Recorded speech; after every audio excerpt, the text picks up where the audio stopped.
Well, now we're going over to Mesoamerica. Partons maintenant en Mésoamérique. C'est carrément l'autre bout du monde, mais nous y retrouvons les mêmes symboles. Voici Quetzalcoatl, le dieu maya, qui est le dieu des enfers. Ce que nous avons là, c'est une image d'une sculpture très complexe dans laquelle le dieu, si vous regardez son visage, semble sortir de la gueule d'un serpent.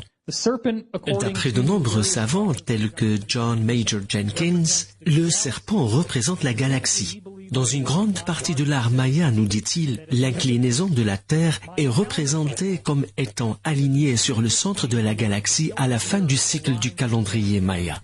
Cette inclinaison était, à vrai dire, déjà parfaite en 1998, mais c'est aussi assez proche de 2012.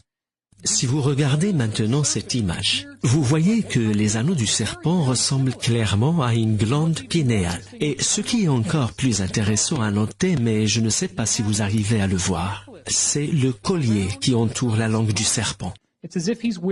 C'est comme si le dieu portait un collier dont plusieurs parties semblent représenter des pommes de pin parcourues par des vagues énergétiques. Vous trouverez dans le livre une illustration artistique de cette belle image. Le dieu maya porte donc littéralement un gros collier plein de petites glandes pinéales parcourues par des vagues énergétiques. À vrai dire, la totalité de la structure dans laquelle il se trouve ressemble à une glande pinéale. Voici maintenant une autre image d'une sculpture mésoaméricaine, où l'on a une illustration évidente de pommes de pin. Une autre illustration intéressante donc de la glande pinéale, et il y en a d'autres. On trouve des pommes de pin partout dans le temple de Teotihuacan. Il se pourrait que ce soit du maïs, mais ça ressemble bien plus à des pommes de pin qu'à du maïs.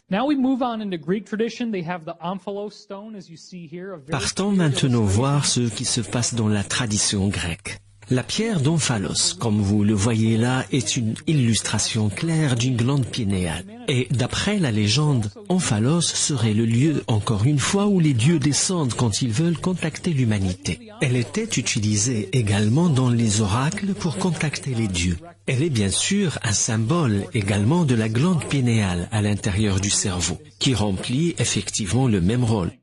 Dionysos, le dieu grec de la mort et de la renaissance, a lui aussi une pomme de pin au bout de son sceptre. Bacchus est le nom donné à Dionysos dans la tradition romaine. On lui a fait subir quelques modifications et il est devenu le dieu de l'ivresse et des festivités. Et encore une fois, on voit le symbole de la glande pinéale, une pomme de pin au bout de son sceptre.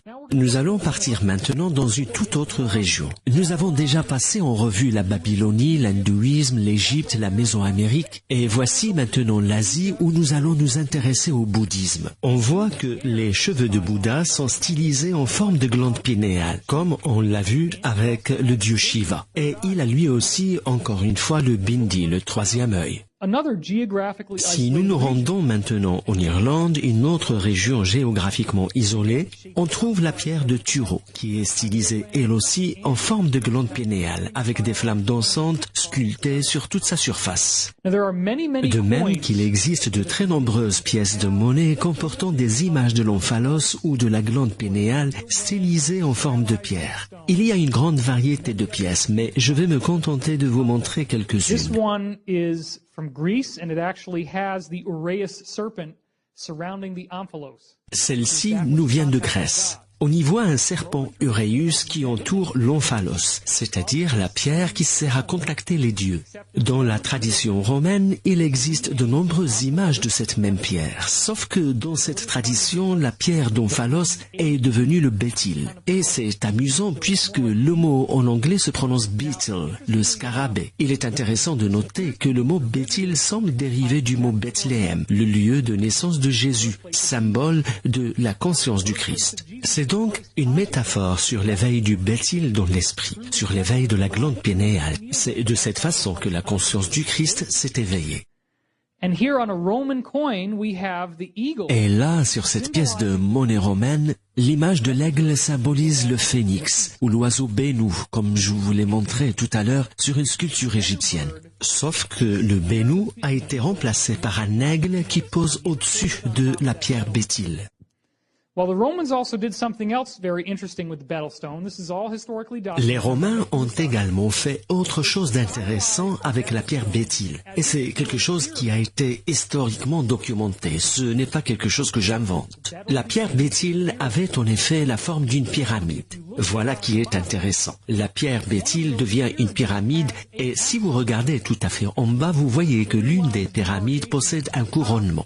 Il y a une ligne de démarcation très visible et au-dessus, il y a un couronnement. Tandis que sur l'autre face de ces pièces de monnaie, il y avait souvent l'image des dieux zélés. Et dans un autre exemple, nous avons une pièce romaine avec un bétyle sur une face et un aigle sur l'autre. Si vous pensez que tout cela commence à vous sembler curieusement familier, You're right. vous avez raison de le penser car le grand sceau des États-Unis a Eagle, l'image d'un aigle d'un côté and then it has the pyramid. et une pyramide de l'autre, exactement comme sur les pièces de monnaie romaines. Car l'aigle est un autre symbole pour les dieux. Et dans certains cas, ce sont des vrais dieux qui figurent sur ces pièces. Le bétyle, le troisième œil, la glande pinéale ont été stylisés en forme de pierre et puis d'une pyramide, avec un couronnement au-dessus. Ce que nous avons là, c'est une pièce romaine, mais qui a été copiée et reproduite sur la devise américaine. Pourquoi? Qu'y a-t-il là-dessous?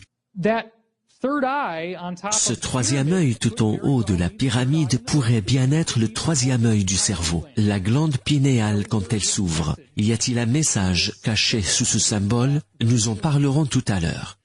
Je vous ai montré des pièces grecques, des pièces romaines, et il est tout à fait clair que la légende de la glande pinéale fut quelque chose de répandu pendant très longtemps. Et bien sûr, vous vous rappelez que j'ai parlé dans la vidéo Énigme autour de l'année 2012 du Vatican et de la cour de la Pigne où se trouve une sculpture massive en bronze. L'une des plus grandes sculptures du Vatican est une gigantesque pomme de pin. Et puis, regardez ces oiseaux de chaque côté de la pomme de pin. Et puis, regardez ces oiseaux de chaque côté de la pomme de pin. Ce sont des oiseaux bénous, les phénix égyptiens symbolisant la transmutation de l'âme, qui est possible une fois que vous avez éveillé votre glande pinéale. Et devant la pomme de pin, il y a un sarcophage ouvert, symbole d'un temps où la mort n'existera plus. Si vous regardez la pose devant la sculpture, vous voyez par comparaison à quel point cette sculpture est imposante. Et bien sûr, en bas de la sculpture, vous avez ces deux lions qui ressemblent aux sphinx égyptiens et qu'on voit allongés sur un piédestal avec des hiéroglyphes égyptiens. Faire figurer un tel monument au Vatican devrait normalement scandaliser plus d'un, mais personne ne semble y prêter attention. Now here's something new. Voici quelque chose de nouveau. Une sculpture, la photo d'une sculpture qui se trouve dans la cour de la Pigne. Si vous regardez à droite de l'image, vous voyez un grand espace creux. Et à l'intérieur se trouve la sculpture de la glande pinéale ou de la pomme de pin en bronze, d'accord? But then to the left, Mais in the tout middle de of the suite sur court, votre gauche, en plein milieu de la cour, vous avez cette sculpture colossale en bronze. On voit des gens autour, et elle fait 3 fois la hauteur d'une personne. Elle est d'une taille colossale, et elle ressemble à un œil. But there's something interesting about Mais this. il y a quelque chose d'intéressant à propos de cet œil, vous ne trouvez pas? La pupille a la forme d'une fente verticale. It's a reptilian eye. Well, Un that's œil reptilien? Voilà qui est intéressant. Voici l'image de plus près. À l'intérieur, on dirait des rouages dont le rôle serait de faire tourner l'univers. C'est une sculpture qui fait penser à plein de choses. Il y a l'idée de corps célestes entrant en collision. Peut-être que dans des temps anciens, des planètes sont entrées en collision avec nos planètes, constituant ainsi ce que nous appelons la ceinture d'astéroïdes. C'est une légende que les dieux avaient visiblement. Mais vous pouvez également voir quelque chose qui ressemble à des rouages dans la sphère intérieure et qui se trouve à un angle de 90 degrés par rapport aux rouages de la sphère extérieure. Pourquoi ce détail serait-il important? Parce que dans tous les modèles de la physique hyperdimensionnelle où l'on traite des dimensions supérieures, on enseigne que les dimensions supérieures sont toujours à un angle de 90 degrés par rapport à l'angle de notre réalité. Mais c'est ridicule. Vous pouvez aller n'importe où dans l'espace et même si vous changez d'angle, vous serez toujours dans l'espace. Vous n'allez pas vous retrouver en un clin d'œil dans une dimension supérieure. mais c'est le modèle prédominant. En tout cas, la sculpture semble dire en partie que votre glande pinéale est une porte vers d'autres dimensions auxquelles vous pouvez accéder avec votre conscience. Au Vatican, vous avez également ces obélisques avec le crucifix chrétien qui a été ajouté comme à regret tout là-haut. Le Vatican emprunte clairement donc ici aux anciennes mythologies égyptiennes. Et cela montre que l'idée de la glande pinéale a toujours été une obsession. Même la férule pontificale que tient le pape dans la main. On distingue dessus sans aucune ambiguïté possible une pomme de pin située juste au-dessus de la partie où il place sa main. Et on voit que Jésus est sur un arbre. Cet arbre, c'est l'arbre du monde. Ce champ de conscience dont nous faisons tous partie. Et toutes les branches de l'arbre connecte tous les esprits ensemble et nous connecte, nous, à l'univers. Cette pomme de pin semble symboliser l'esprit du pape qui est en contact direct avec la conscience du Christ, avec cette conscience supérieure. Et même dans la Bible, juste pour que les chrétiens n'aient pas le sentiment d'être laissés de côté, il y a des citations absolument évidentes de Jésus indiquant clairement qu'il était conscient de la glande pinéale et de son importance sur la voie spirituelle, y compris l'éveil de la conscience positive et aimante qu'il essayait de nous enseigner. Dans l'évangile de Matthieu, Jésus dit « L'œil est la lampe du corps. Si ton œil est en bon état, tout ton corps sera éclairé. » C'est le chapitre 6, verset 22 de l'évangile selon Matthieu. Si ton œil est en bon état, tout ton corps sera éclairé. Ça ne veut pas dire que vous devez vous crever un œil pour avoir un pouvoir parapsychique. Ça veut dire que lorsque votre glande pinéale s'ouvre, votre corps devient éveillé et conscient. Jésus parlait toujours en paraboles. C'est donc une métaphore cachée pour la glande pinéale. Très bien. Et qu'en est-il de l'islam? Voici une illustration de la Mecque. La construction que vous voyez avec une foule énorme de gens tout autour en plein pèlerinage est normalement couverte d'un rideau noir, comme vous le voyez sur l'image. Ce qu'ils font occasionnellement durant ces pèlerinages, c'est soulever ces rideaux, ce qui est une métaphore symbolique très intéressante pour l'éveil des capacités parapsychiques, l'éveil de la conscience de l'adepte quand il ôte le voile. Bien, ont-ils poussé plus loin la métaphore? Absolument. Ce que vous voyez là, c'est un diagramme transversal de ce qui se trouve en vrai à l'intérieur de la construction. Ça ressemble à du carrelage, rien de très intéressant jusque-là. 3 colonnes, tout ça c'est très bien. Et il pourrait y avoir toutes sortes de symbolismes là-dedans, mais ce qui m'intéresse particulièrement, c'est ce qui se trouve en bas de l'illustration. Si vous regardez attentivement tout en bas de l'illustration, vous voyez quelque chose qui ressemble à un œil, mais qui a une inclinaison verticale. À l'intérieur de cette structure métallique se trouve la pierre de la Kaaba, une vraie pierre noire qui est pour les musulmans un artefact extraterrestre. Et lors du pèlerinage, les gens embrassent cette pierre.